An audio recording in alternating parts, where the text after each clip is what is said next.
Banyak sih. Bahwasanya di sana memang benar kata orang, saya membuktikan sendiri segala sesuatu hal itu dibayarnya kontan gitu ya. Kemudian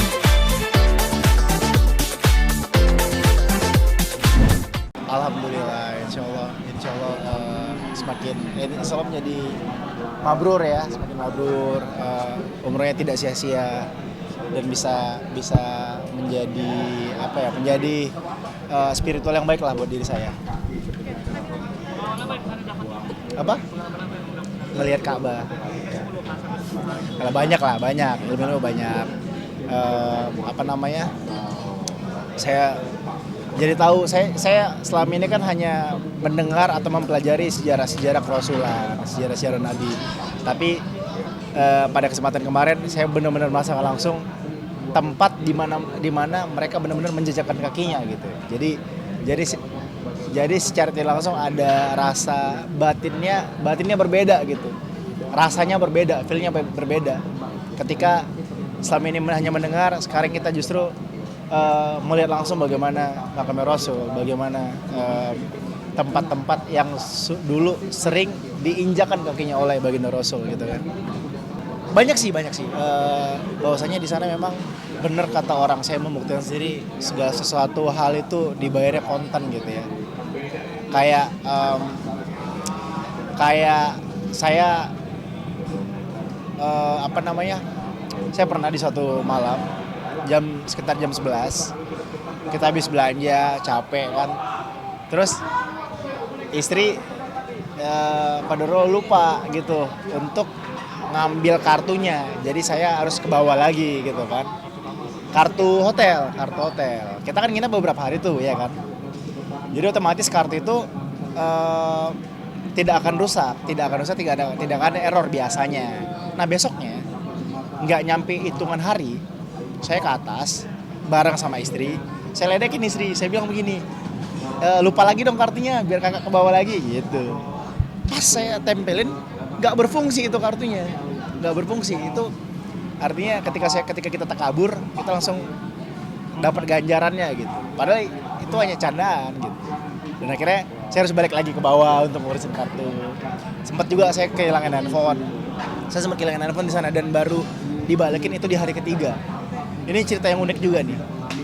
Handphone saya hilang, aktif, tidak bisa dihubungin selama 2 hari. Saya tapi saat hilang itu bukan karena handphonenya, tapi karena memang banyak data penting yang sangat saya butuhkan gitu. Banyak relasi partner gitu. Dalam hati saya nggak ikhlas, nggak redo gitu kalau HP itu hilang. Saya telepon berkali-kali tidak ketemu, saya berdoa juga tidak ketemu, tidak diangkat teleponnya. Hari ketiga, ketika saya lagi sama istri habis dari Jabal Rahmah, saya bilang gini sama istri, ya udah deh kakak ikhlas deh kalau memang bener hilang gitu. Ya udah ikhlas deh, nanti juga toh bisa riset dari awal lagi, ulang dari awal lagi data-datanya gitu kan. Pas setelah saya pulang ke hotel, saya iseng, saya coba deh telepon sekali lagi deh, yang terakhir kali gitu. Karena kebetulan saya ngelihat minimarket yang nama itu sama dengan di Find My iPhone saya, nama minimarketnya. Saya telepon, langsung diangkat sama dia, orang Arab yang ngomong kan, dia pakai bahasa Arab. Akhirnya saya kasih ke Abah Subki itu yang ngobrol sama itu orang. Lalu alhamdulillah dibalikin, ya udah, di mana ini katanya, di mana alamat kamarnya, nomor kamarnya, biar saya anterin. Wah syukur banget, akhirnya dianterin. Dari situ saya belajar bahwa kalau kita ikhlas dengan segala sesuatu, itu ternyata Tuhan akan menggantikan dengan yang lebih baik, atau Tuhan akan menggantikan sesuatu itu, atau bahkan dengan yang lebih baik gitu. Ya ibaratnya mungkin kalau istilah kita, orang tua ngasih mainan sama anak, kadang-kadang kan mainannya diambil, kalau anak itu nangis, kalau anak itu diam, kadang-kadang kan kita balikin lagi tuh mainannya, atau bahkan kita kasih yang lebih baik gitu. Sempat ada kesulitan nggak Bang di waktu ibadah di sana? Alhamdulillah enggak sih, bahkan kemarin ketika saya perjalanan dari Madinah ke Mekah, itu kan saya harusnya langsung umroh. Begitu sampai sekitar jam 9, tapi saya capek banget saat itu. kondisi lelah, akhirnya saya bilang sama abah, kita coba tunda aja dulu ya sampai menjelang badak subuh sekalian tahajud gitu. Terus saya istirahat dulu, habis pas sebelum subuh kita akhirnya menjalankan umroh. Pas banget persis saya dapat hujan di sana, kita dapat hujan. Dan karena hujan juga udah mulai sepi jadinya umrohnya. Jadi satu kodorolnya ketika saya memutuskan untuk menunda, saya dapat hujan, di mana hujan itu adalah simbol keberkahan kan. Satu lagi jadinya sepi gitu, karena kebetulan kan kita bawa anak. Jadi kalau terlalu rame kan kadang-kadang kasihan juga anaknya impit kan. Kalau balik dari mikro ada perubahan nggak sih dari bilang sendiri? Saya nggak bisa menilai lah mas, cukup. Kalau Harapannya sih pasti, ya insya Allah kalau kata Sisi lebih adem. Cuma saya kalau nggak adem tuh kalau udah anak saya tuh dikata-katain. Kakak BBL yang makin bahagia banget kelihatan, selalu ceria di sana BBL, bahkan ramah banget. Gimana Kak? Iya, jadi nggak tahu karena memang anaknya, kalau kata orang Jawa tuh sumeh kali ya. Jadi ketika ketemu sama orang Arab, orang Uzbek, Turki, orang-orang dari mancanegara, dia tuh selalu nyapa duluan. Jadi orang tuh pada di sana kan kalau memuji itu selalu dibiasakan dengan ngucapin Masya Allah gitu kan. Ya ini mudah-mudahan buat pemirsa juga di rumah, penonton juga di rumah bisa mengamalkannya. Ketika memuji, usahakan harus selalu menggunakan kata Masya Allah. Jadi mereka tuh selalu Masya Allah, Masya Allah, Masya Allah lucu. Mereka tuh selalu memuji anak kecil, selalu memuliakan anak kecil gitu. Dan apalagi anak kecilnya tuh ketika disapa nyapa balik gitu. Itu yang membuat mereka senang, kadang-kadang dimainin. Bahkan ada satu momen seorang kasir sampai lupa untuk melayani pelanggan gara-gara kasihkan main sama El gitu. Yang kemarin saya sempat videoin. punya rencana mau nambah momen lagi nggak buat Belum dulu kayaknya, lagi lucu-lucunya. Sayang, kasihan nanti kalau kasih saya nggak kebagi kan. Mungkin nggak sekarang sih. Syukurnya nggak. Bahkan umroh pertama, kita tawaf pertama, kondisi hujan. Begitu dia bangun, dia senyum aja terus disapa orang. Tapi ada satu momen yang luar biasa banget. Ini momen unik. Ketika saya lagi tawaf, ini suatu momen yang luar biasa menurut saya. Saya disapa sama orang Turki, tinggal di Belgia. Jadi ini orang bilang tahu saya katanya. Tahu saya katanya. Loh, terus saya bilang, tahu dari mana ya? Iya, saya pernah lihat kamu katanya, pakai bahasa Inggris gitu kan. Foto dulu ya, insya Allah kita ketemu lagi ya katanya. Lalu dia mendoakan saya. Itu suatu hal yang menurut saya luar biasa gitu. Jadi ada orang yang tidak saya sangka-sangka ketika saya ngerasa ketika saya ngerasa insecure dengan kondisi sekarang, ternyata masih banyak juga orang yang mencintai saya gitu. Masih banyak orang yang senang lah gitu, dan termasuk yang itu saya nggak sangka-sangka dia kenal, ternyata dia tahu saya dan kita ngobrol bareng. Hah?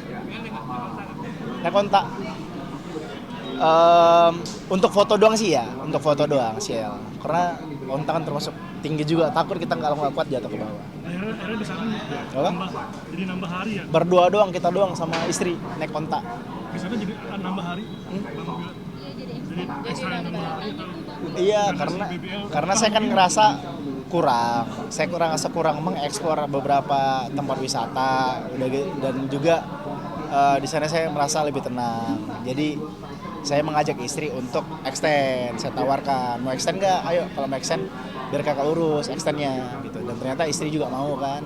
Akhirnya kita extend sampai 19 hari kalau nggak salah ya. Itu yang membuat kakak memperpanjang waktu di sana ya Kak? Iya gitu, karena banyak tempat yang belum ke ekspor juga kan. Akhirnya alhamdulillah saya ngerasain banyak tempat juga. Dan kebetulan juga umroh pertama saya juga kan.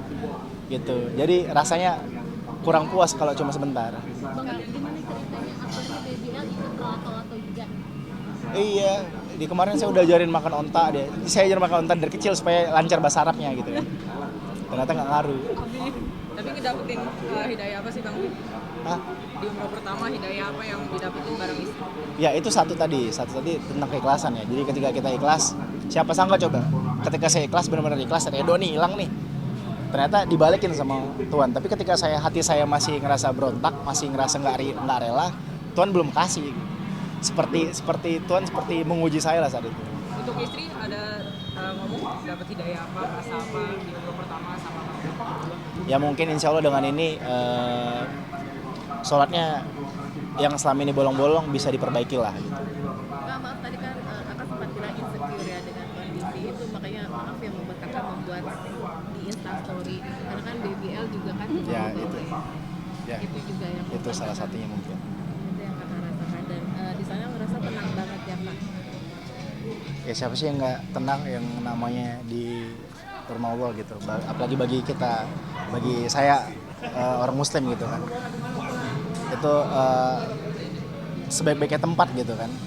Jadi ya memang kita benar-benar manfaatin waktu yang ada lah untuk beribadah di sana. Ya mudah-mudahan harapan kita nanti suatu saat kita bisa lebih sering lagi ke sana. Kangen pengen balik ke sana lagi kak. Insya Allah. Saya kemarin udah janji sama teman saya mau balik lagi ke sana. Kapan? Doain aja. Bisa mewujudkan main bola juga di sana bang. Iya, jadi itu karena saya extend nih. Awalnya saya tidak ada niat main bola, karena saya extend. Kebetulan juga ada jadwal main, akhirnya saya ikutan gitu, main sama teman. Karena sepatu juga kan saya nggak bawa, nggak ada persiapan. Sepatu juga minjem, gitu. Sepatu ya minjem ya, mobil nggak minjem ya, enak aja. Fitnah lu, bilang mobil minjem. Tadi Dosa lu. kan papa Apa? sempat Canda ya? demo. Emang iya, saya nggak tahu. Saya nggak tahu. Iya, papa sempat demo karena kan papa merasa membela kakak gitu kan. Kakak kan anak pejuang, Iya. kalau diperlakukan gitu maaf kan kayak yang tentang poster biru Robek. Gimana kata-kata kakak? Iya, kalau ini saya nggak tahu. Saya belum tahu. Makasih udah ngasih tahu. Cuma kalau memang udah terjadi, ya mungkin kadang-kadang kan orang tua ini kan punya cara tersendiri untuk membela anaknya gitu. Ketika ngerasa anaknya disakiti, dia juga punya cara untuk melakukan pembelaan gitu. Dan mungkin ini pembelaan yang dilakukan oleh papa saya. Apapun yang dilakukan papa saya tidak pernah menyalahkan, tidak juga pernah membenarkan ya. Setiap orang tua kan punya cara masing-masing untuk membela anaknya. Itu rasa sayang papa ya. Iya. Karena kan nggak tahan juga ya kak melihat kakak selalu dihujat gitu. Ya, halo. Nah untuk Bambi sendiri ngelihat head comment tuh gimana sih, masih banyak head comment apa sepulang umroh juga apa aja masih ada head comment tuh gimana nyikapi?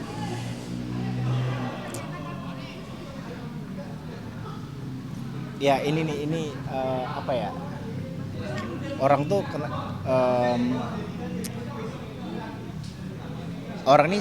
orang selama ini selalu mempersepsikan bahwasanya punya stigma nih bahwasanya wah, lo kan artis, lo harus siap dihujat dong. Yang namanya artis harus siap dengan resiko dihujat.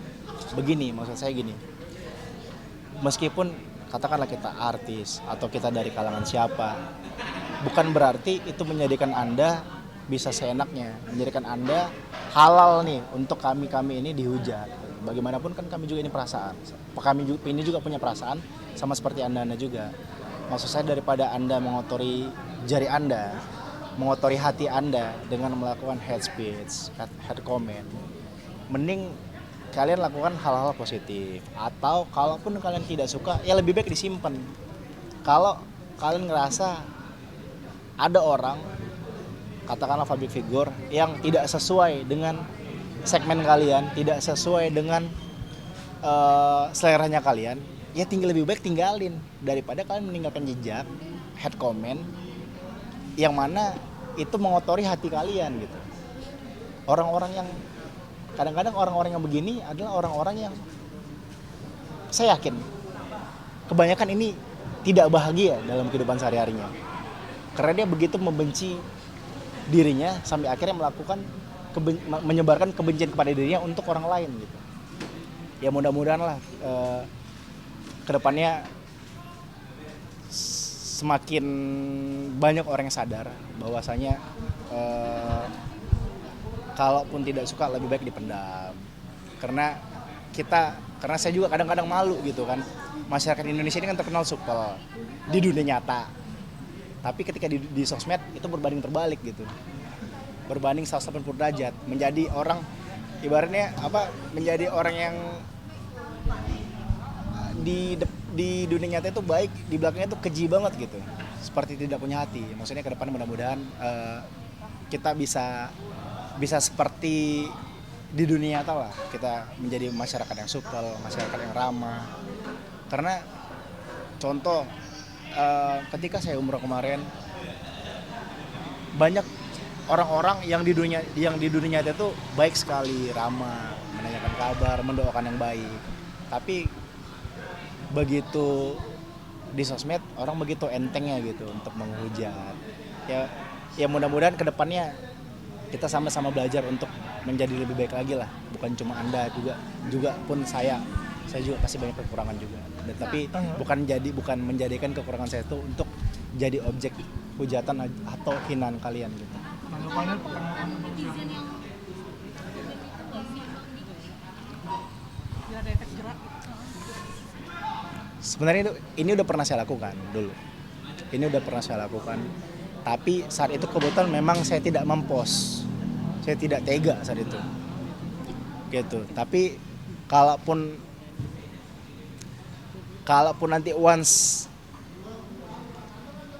memang suatu saat saya harus melakukannya itu untuk memberikan pelajaran kepada orang lain, ya mungkin saya akan melakukan gitu. Tapi sebenarnya untuk kemarin tuh saya pernah melakukannya sekali di pengacara yang sebelumnya, itu saya pernah ngelakuin, tapi memang saya tidak pernah publish karena tidak tega saat itu saya. Bang, tanggapannya Bang tentang Mega TV yang kemarin kan rencananya mau manggung di salah satu stasiun TV Bang, itu sengaja di cancel. Kira-kira Abang tahu nggak berita itu? Kenapa terjadi Bang dari listing untuk tampil? Iya, saya tahu. Dan tapi Lesti itu kan tidak hadir karena ada alasannya, bukan memang sengaja tidak hadir gitu. Dan juga kebetulan memang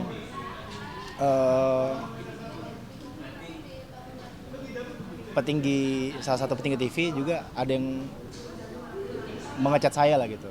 Ada yang menanyakan apakah Lesti bisa pulang. Lalu saya menjelaskan bahwasanya kita sepertinya untuk saat ini belum dulu gitu, khususnya Lesti gitu. Karena memang kita lagi pengen menenangkan diri dulu sementara gitu. Jadi memang ya kita izin secara baik-baik lah gitu. Tapi rencananya akan ada tampil di TV lagi tadi. Belum tahu sih, untuk sementara doain aja. Belum tahu. untuk netizen yang kadang suka hujat BBL, kira-kira kakak akan pasang badan apa mungkin melakukan pembelaan? Ya itu tadi, kalau memang kelewatan, apalagi khususnya anak saya sih, kalau saya sih ya udahlah gitu. Tapi kalau anak saya mungkin saya akan memberikan sedikit inilah shock terapi lah, kalau seandainya kan memang ada lagi yang melakukan hal-hal yang tidak baik lah seperti hujatan ke anak saya. Karena apalagi kadang-kadang yang saya tidak habis pikir, yang menghujat itu kebanyakan orang tua yang udah punya anak. Itu gimana tuh, coba pikirin sendiri tuh, dia orang tua punya anak tapi ngehujat anak lain. Bagaimana kalau dia memposisikan dirinya sebagai saya, anaknya dihujat, apakah dia akan terima? Update BBL sekarang udah bisa ngapain aja nih kak? Udah bisa jalan? Ya, Update tentang BBL? iya. Kemarin udah bisa jalan, udah mulai bisa saya interview. Udah bisa belanja ya? Udah kemarin dorong stroller gitu. BBL udah alhamdulillah udah bisa banyak, udah bisa meniru-nirukan gerakan-gerakan bapaknya lah. Karena memang kan anak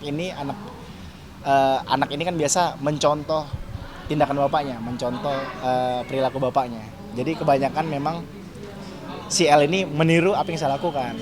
Contoh ketika saya lagi batuk berdehem, dia bisa meniruin gitu. Dia makin lucu lah, makin pintar, alhamdulillah. Seneng rasanya punya anak yang disayang banyak orang. Ya mudah-mudahan doa-doa orang-orang baik yang menyayangi anak saya, menyayangi kami bisa menjadi doa yang baik juga buat Anda yang mendoakan. Iya, kadang-kadang saya lagi kesel gitu dong, saya nggak bersuara biar apa? Ya itu, ya memang kita dari awal dari L kecil kita nggak pernah depan anak yang ngomong yang tidak baik, melakukan tindakan yang tidak baik gitu. Karena dia akan mencontoh kan. Jadi memang dari awal bahkan sampai sekarang kita selalu mau, insya Allah mudah-mudahan akan seterusnya ya, selalu memberikan contoh yang baik, selalu memberikan perkataan-perkataan yang patut untuk dicontoh gitu. Ya, oke. Kemudian